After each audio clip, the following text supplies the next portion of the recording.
Bonjour amis internautes de ADTV, la chaîne du 21e siècle. Bienvenue dans notre rubrique Actu Info.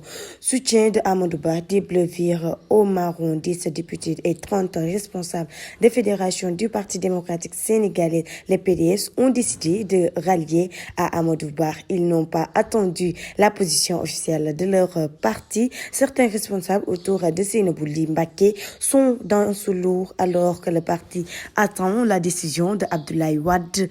À moins de 4 jours de vote, le Parti démocratique sénégalais tarde à se décider. Le PDS va-t-il donner une consigne de voter ou va-t-il faire le choix de l'abstention? La décision était attendue hier mardi.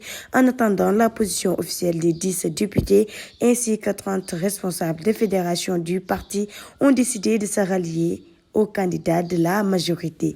Éventuelle négociation des contrats pétroliers, Macky parle d'un tournant désastreux. Les contrats pétroliers et gaziers peuvent toujours être améliorés, mais franchement, vouloir modifier les contrats déjà signés avec les entreprises n'est pas possible. Ce serait un tournant désastreux pour le Sénégal, a fait savoir le président de la République à nos confrères le président Macky Sall émet des réserves par rapport à une éventuelle renégociation des contrats pétroliers et gaziers. Les contrats pétroliers et gaziers peuvent toujours être améliorés, mais franchement, vouloir modifier les contrats déjà signés avec les entreprises n'est pas possible. Ça serait un tournant désastreux pour le Sénégal, a déclaré Macky Sall à travers les colonnes de Bloomberg.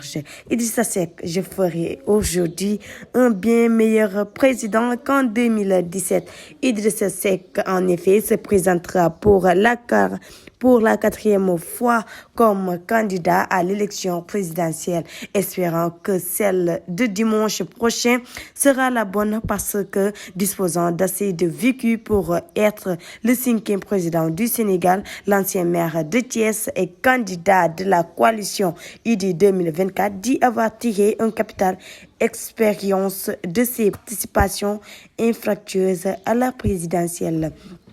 Passe à l'actualité internationale. Guerre au Soudan, l'armée prend peu à peu le dessus le pays au bord de l'abîme humanitaire après la République d'Urumman et le renforcement de la présence de cette armée à Bahri. Elle promet de reprendre Ouad Madini, capitale de l'État d'Al-Djira. Parallèlement à une campagne de frappe aérienne vise les positions des forces de soutien rapide dans plusieurs autres États. C'était tout pour notre rubrique Actu Info. Sur ce, restez scotchés sur nos programmes sur ADTV, la chaîne du 21e siècle.